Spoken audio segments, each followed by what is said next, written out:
नमस्कार, मैं शालिनी शाक्य और आप देख रहे हैं next 9 political bite. Uttar Pradesh की नगीना लोकसभा सीट से नवनिर्वाचित सांसद और आजाद समाज पार्टी के अध्यक्ष चंद्रशेखर आजाद गुरुवार को अयोध्या पहुंचे, जहां उन्होंने पत्रकारों से कई मुद्दों को लेकर खुलकर बात की। उन्होंने अयोध्या में बीजेपी की हार पर प्रतिक्रिया देते हुए कहा, अयोध्या के लोगों ने बहुत बड़ा काम किया है, धर्म और राजनीति दूर रहे, ये बहुत जरूरी है। उन्होंने कहा कि अयोध्या के चुनाव परिणाम को सम्मान स्वीकार करना चाहिए। अयोध्या वाले दिल्ली की चिंता कर रहे हैं, यही लोकतंत्र है। चंद्रशेखर आजाद ने कहा कि धर्म राजनीति से दूर रहे तो अच्छा है, क्योंकि बुनियादी मुद्दों पर बात होनी चाहिए। रोजगार, महंगाई और कानून व्यवस्था ये जरूरी मुद्दे हैं। धर्म व्यक्तिगत आस्था का विषय है और क्या कुछ कहते दिखाई दिए हैं, देखिए इस मीडिया रिपोर्ट। और जितने के बाद अयोध्या आकर के यहाँ से लखनऊ जा रहे हैं, क्या कहेंगे सर? मैं अयोध्या इसलिए आया हूँ क्योंकि मेरी फ्लाइट मिस हो गई और मुझे लखनऊ मेरी मीटिंग है, इसलिए मैं जा रहा हूँ।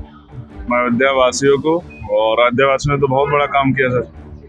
इससे यह स्पष्ट हो गया कि धर्म अब राजनीति से दूर रहे तो ज़्यादा अच्छा है, क्योंकि बुनियादी मुद्दों बात होनी चाहिए। तो रोजगार, महंगाई और तमाम तरह से कानून व्यवस्था, ये हमारे बहुत इंपॉर्टेंट इशू है। धर्म आदमी का व्यक्तिगत अधिकार है, कोई किसी धर्म में आस्था रखे, कोई हिंदू धर्म में, कोई इस्लाम धर्म में, कोई सिख धर्म में, जैन धर्म में। ये राजनीति में ना लाए राजनीतिक लोग तो बहुत अच्छा होगा, जिससे जनता के मुद्दों पर बात हो जाएगी। मैं आपसे ये कहना चाहता हूँ कि पुलिस जो है और अर्धसैनिक बल, वो बहुत बुरी स्थिति में है। मैं उनके लिए चिंतित हूँ, क्योंकि मैंने महसूस किया मेरी रैलियों में कि वो जब हम अच्छे कूलर में बैठते थे ना, तो वो गर्मी में खड़े रहते थे, खूब पसीना बहता था और उनको छुट्टी के लिए बहुत सारी परेशानियों का सामना करना पड़ता है।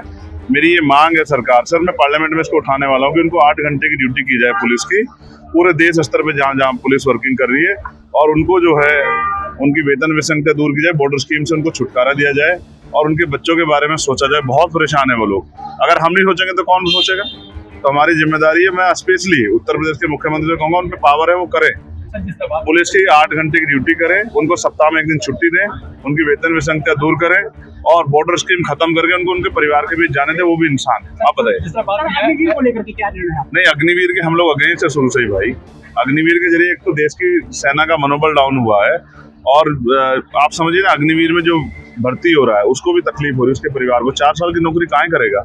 सब कुछ ठेकेदारी पे नहीं चलेगा ना, इसके लिए समझना पड़ेगा और सरकार इस पर गंभीर रहे तो बहुत अच्छा है।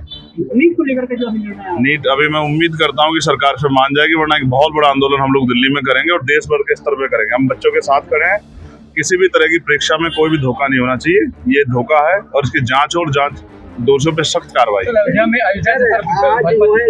अयोध्या से यूपी पुलिस का जो है वो भर्ती का वो लीक हुआ, उसके बाद मैं फिर स्पष्ट कर रहा हूँ, सरकार कोई भी ऐसा कदम उठाएगी जो अनकॉन्स्टिट्यूशनल होगा, हम उसके खिलाफ लड़ेंगे। देखिए, इस बात को समझिए, ये एक रिस्पॉन्सिबिलिटी है, नौकरी नहीं है, रिस्पॉन्सिबिलिटी है। तो हम इससे क्या करेंगे कि जो लोग काम करें उनका मनोबल डाउन करेंगे, ऐसा नहीं होना चाहिए। बात की अयोध्या में आप आए हैं, अयोध्या से भाजपा और लोग यहाँ पर अफवाहें फैला रहे हैं, सब सोशल मीडिया पे कर रहे हैं कि अयोध्या ना आए, दर्शन न करें, पूजा न करें, यहाँ पर लोगों से बात कर पूरी फैला करते हैं। मैं फिर कह रहा हूँ, ये गलत है। राजनीति अपनी जगह है, धर्म अपनी जगह है। जो धार्मिक आस्था रखते हैं उनको आना चाहिए, लेकिन जो ये समझते हैं कि भाई हमें राजनीतिक वोट को बहुत सोच समझ के देने, उन्होंने फैसले लिए, तो जनता का फैसला सर्वमान्य है, इसको स्वीकार करना चाहिए, इसको इस पर लड़ना नहीं चाहिए। बहुत मजबूती से लड़ेंगे, 403 सीटों पे अपने दम पे लड़ेंगे।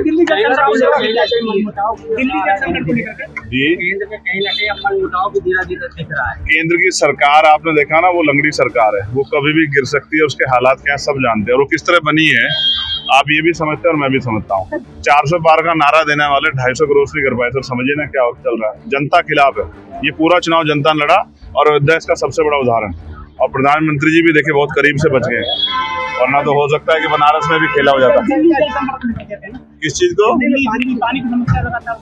हाँ, अयोध्या वाले अगर दिल्ली की चिंता कर रहे हैं, ये बहुत अच्छा है, इसी को तो आपने देखा कि किस प्रकार चंद्रशेखर आजाद पुलिस और अर्धसैनिक बलों की स्थिति को लेकर चिंता जताते दिखाई दे रहे हैं, और ये कह रहे हैं कि मैंने अपनी रैलियों में देखा कि वो किस तरह गर्मी में खड़े रहते थे, उनको छुट्टियों के लिए भी बहुत परेशानियों का सामना करना पड़ता है। चंद्रशेखर आजाद ने कहा कि मैं संसद में इस मुद्दे को उठाऊंगा कि पुलिस कर्मियों से 8 घंटे की ड्यूटी की जाए और सप्ताह में 1 दिन का उन्हें अवकाश मिले और उनके वेतन की विसंगतियां भी दूर की जाए।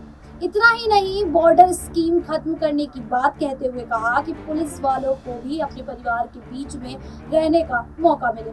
सीएम योगी के पास शक्ति है, वो इसे करे, उन्हें इस पर ध्यान देना चाहिए। उन्होंने अग्निवीर योजना पर भी सवाल उठाए और कहा कि मैं शुरू से इसके विरोध में रहा हूं। अग्निवीर की वजह से देश की सेवा करने वालों का मनोबल कम हुआ है। सब कुछ ठेकेदारी प्रथा पर नहीं चल पाएगा। नीट परीक्षा को लेकर भी उन्होंने कहा कि हम छात्रों के हित में आंदोलन करेंगे और यह आंदोलन देशव्यापी होगा।